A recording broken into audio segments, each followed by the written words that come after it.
Hello दोस्तों, ITI classes के YouTube channel पर आप सभी का स्वागत है। तो दोस्तों, हम लोग बात कर रहे थे कंपोजिशन ऑफ फोर्सेस के कुछ मेथड्स की, जिसमें हम रिजल्टेंट फाइंड आउट करते थे। तो उसमें हम पहले ही 3-4 मेथड जो हैं डिस्कस कर चुके हैं। तो आज हम एक नए टॉपिक के ऊपर बात करेंगे और टॉपिक का नाम है आपका लामी का प्रमेय, मीन्स लामीज थ्योरम।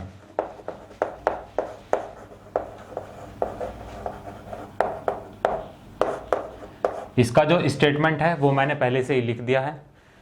तो वीडियो को शुरू करते हैं। शुरू करने से पहले मैं आपको बता दूं, यदि आप चैनल पर पहली बार आए हैं तो प्लीज़ चैनल को सब्सक्राइब कीजिए, शेयर कीजिए और साथ में बेल आइकन जरूर प्रेस कर दीजिए ताकि हमारी वीडियोस का नोटिफिकेशन आप तक पहुंचता रहे। तो लामी का जो प्रमेय है ये भी आप कब यूज़ करते हैं? जब आपको मैग्नीट्यूड और डायरेक्शन निकालनी हो। तो थ्योरम क्या कहता है आपका कि यदि किसी बिंदु पर 3 बल कार्य कर रहे हों तो प्रत्येक बल शेष 2 बलों के बीच बने कोण की ज्या के समानुपाती होता है। ज्या का मतलब क्या होता है? यहाँ पर साइन के समानुपाती होता है। बट लामी का जो थ्योरम था उसकी कुछ लिमिटेशंस थी, उसकी कुछ एप्लीकेशंस थी। तो सबसे पहले हम उसको डिस्कस करते हैं। इसमें जो कंडीशन थी वो क्या थी? सबसे पहले तो जो आपके फोर्सेस होंगे, ये जो आपके 3 बल होंगे वो क्या होने चाहिए? कोप्लेनर होने चाहिए। सेकंड था आपका कॉनकरंट होने चाहिए। थर्ड था आपका नॉन कोलिनियर होने चाहिए। फोर्थ है आपका इक्विलिब्रियम में होने चाहिए। अब ये होते क्या हैं? कोप्लेनर का मतलब ये होता है कि एक ही प्लेन में होने चाहिए, एक ही प्लेन में। जैसे एग्जाम्पल इसका आपने देखा होगा, यदि आप कैरम बोर्ड खेले होंगे तो उसमें क्या होता है कि गोटियां जो होती हैं आपकी वो एक समतल पर पड़ी होती हैं और स्ट्राइकर से फिर आप क्या करते हैं? स्ट्राइक करते हैं।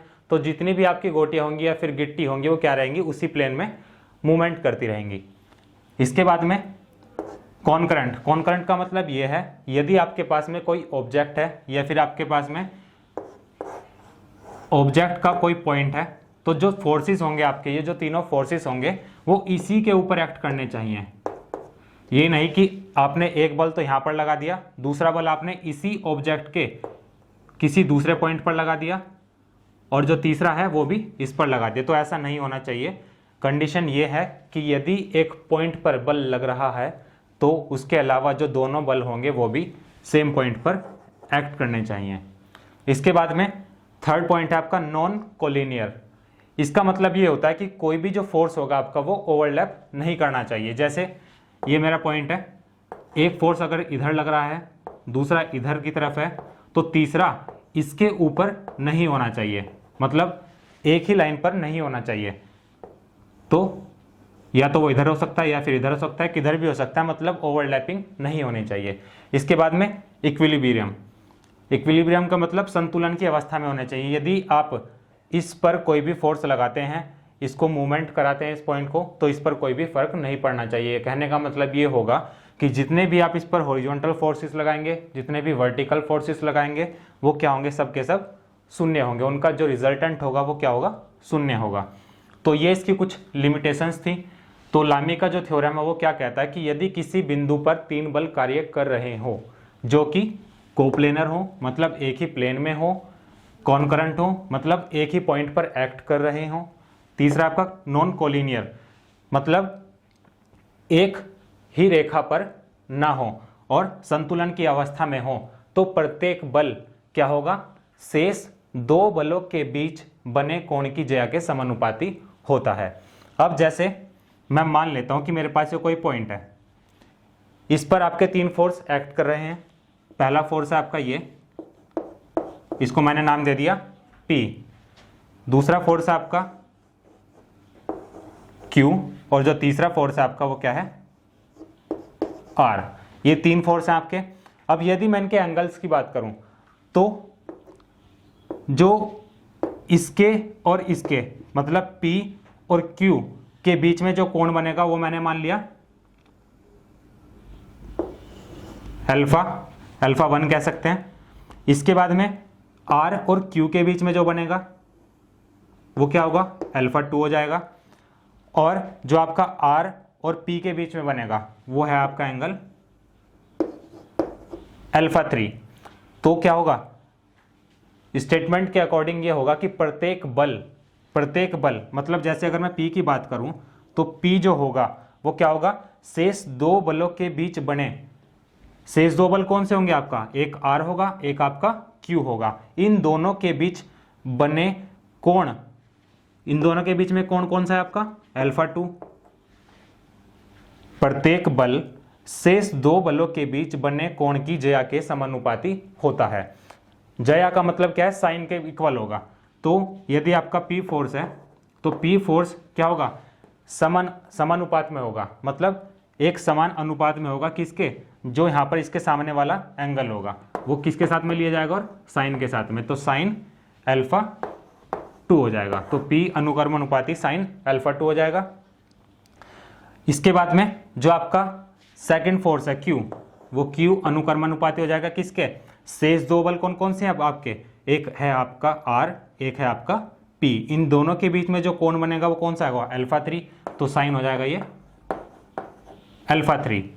इसी तरह जो आपका तीसरा फोर्स होगा R, वो समानुपात में होगा किसके, इसके सामने बनने वाले कोण के, ये होगा आपका अल्फा 1। तो साइन अल्फा 1। तो ये क्या होगा, इस तरह से एक समान अनुपात में होंगे तीनों के तीनों फोर्सेस। अब मैं क्या करता हूँ, मैं इसको सरल करने के लिए इसके जो है नंबरिंग चेंज कर देता हूँ। जैसे P के सामने क्या माना था मैंने, अल्फा 2, तो उसको मैंने कर दिया अल्फा 1। तो ये सीधा सीधा हो जाएगा, फिर ज़्यादा दिक्कत नहीं आएगी। Q के सामने ये 3 लिखा है मैंने अल्फा 3, ये हो जाएगा आपका अल्फा 2, ये आपका अल्फा 3। तो ये अल्फा 1 अल्फा 2 और अल्फा 3। तो ये तो हुआ इसके स्टेटमेंट के अकॉर्डिंग। अब यदि हम इसका डेरिवेशन करें तो कैसे करेंगे। अब आप जानते हैं कि जब आप अनुकर्म अनुपाती का चिन्ह हटाएंगे तो आपको कोई ना कोई कांस्टेंट लेकर आना पड़ेगा। कांस्टेंट मैं अपनी तरफ से मान लेता हूं कि P बराबर K साइन अल्फा 1 हो जाएगा। अनुकर्म अनुपाती हटाया, इसकी जगह मैंने क्या लगाया, K लिख दिया। तो P बराबर K साइन अल्फा हो जाएगा। इसी तरह सेकंड की बात करते हैं तो Q बराबर हो जाएगा किसके, K साइन अल्फा 2 के। इसी तरह R क्या हो जाएगा आपका, R बराबर K साइन अल्फा 3 के। अब क्या करते हैं, यहाँ से हम क्या करेंगे, मेरे पास में 3 इक्वेशन बनेगी। ये आपका फर्स्ट है, ये आपका सेकेंड, ये आपका थर्ड। क्या करते हैं, तीनों जो समीकरण है आपके पास में वहाँ से हम K का मान निकालेंगे। तो जब आप यहाँ से K का मान निकालेंगे तो इसके साथ वाली जो वैल्यू होगी साइन अल्फा 1 वो किसके नीचे आ जाएगी, P के नीचे आ जाएगी। तो यहाँ से हो जाएगा आपका K बराबर P अपॉन साइन अल्फा 1। इसी तरह सेकेंड इक्वेशन में देखते हैं K इज इक्वल्स टू क्या हो जाएगा आपका Q अपॉन साइन अल्फा 2। इसी तरह थर्ड इक्वेशन में देखें तो K बराबर R अपॉन साइन अल्फा 3। अब क्या करेंगे, 3 इक्वेशन आई मेरे पास में, K बराबर P upon sine alpha 1, K बराबर Q upon sine alpha 2, K बराबर R अपॉन साइन अल्फा 3।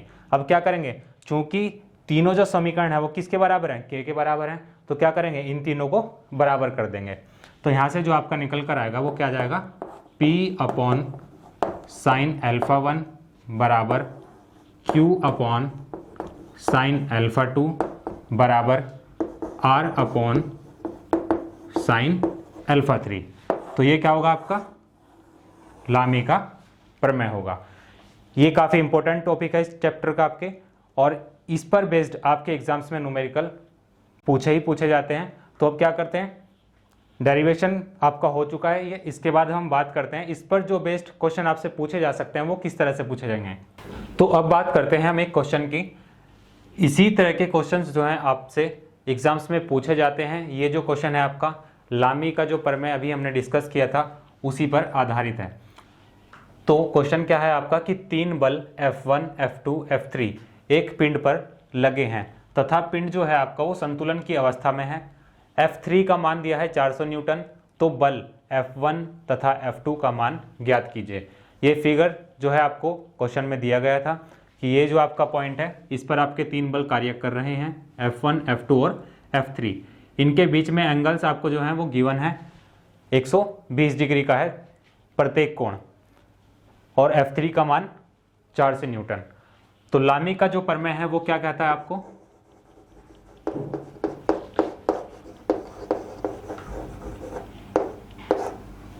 लामी का जो प्रमेय है उसका जो डेरिवेशन किया था उसमें हमारा क्या आया था, P अपॉन साइन अल्फा 1 बराबर Q अपॉन साइन अल्फा 2 बराबर R अपॉन साइन अल्फा 3। अब अल्फा 1, अल्फा 2, अल्फा 3 इनकी जो वैल्यूज़ है वो हमें गिवन है। फोर्सेस अब देखते हैं, P की जगह हम क्या लिख सकते हैं, F1 लिख सकते हैं, Q की जगह हम क्या लिख सकते हैं, F2 लिख सकते हैं, R की जगह F3। तो क्या होगा, F1 की वैल्यू रखते हैं पहले, नहीं पता तो F1 ही रहने देंगे। तो F1 अपॉन ये क्या हो जाएगा आपका साइन अल्फा 1 की वैल्यू कितनी है 120, क्योंकि जो आपका F1 है इसके सामने जो बना कोण होगा वो साइन के साथ में लिया जाएगा, तो साइन 120 हो जाएगा ये, बराबर। इसी तरह बात करते हैं F2 की, F2 की भी वैल्यू नहीं गिवन है, तो F2 अपॉन ये हो जाएगा आपका साइन 120 डिग्री बराबर F3 की जो वैल्यू है वो आपको गिवन है, कितना है 400 न्यूटन। तो यहाँ रखेंगे हम 400 अपॉन कितना हो जाएगा ये साइन 120। अब क्या करते हैं, हमें चाहिए F1 और F2 की वैल्यू, और आप यहाँ क्या देखेंगे कि जो आपकी तीनों इक्वेशन है वो क्या है, एक दूसरे के बराबर हैं। तो यदि मैं एक बार इस वाली टर्म को इसके बराबर करूं और दूसरी बार में इस वाली टर्म को इसके ही बराबर करूं, तो यहाँ से आप क्या निकाल लेंगे, F1 और F2 की वैल्यू निकाल लेंगे। तो आइए देखते हैं, पहले हम क्या करेंगे, इसकी बात करते हैं F1 की। तो F1 upon sine 120 degree is equals to कितना हो जाएगा ये 400 अपॉन साइन 120 डिग्री। अब दोनों की दोनों जो आपकी टर्म्स हैं वो क्या हैं, बराबर हैं, तो जो नीचे वाली वैल्यू होगी वो नीचे वाली वैल्यू से काट सकते हैं। तो साइन 120 से साइन 120 कट जाएगा आपका, F1 की जो वैल्यू आएगी यहाँ से वो हो जाएगी आपकी 400 न्यूटन। इसी तरह अब जो सेकंड वाली टर्म है इसको भी बराबर करेंगे इसके, तो यहाँ से F2 upon sine 120 is equals to 400 upon sine 120 degree. यहाँ भी दोनों की दोनों इक्वेशन बराबर हैं, नीचे जो है आपकी वैल्यूज सेम है, तो ये कट जाएंगी। तो यहाँ से जो आपका F2 का मान आएगा वो क्या आएगा 400 न्यूटन ही आएगा। तो इसी तरह के बेसिक से क्वेश्चंस आपसे पूछे जाते हैं।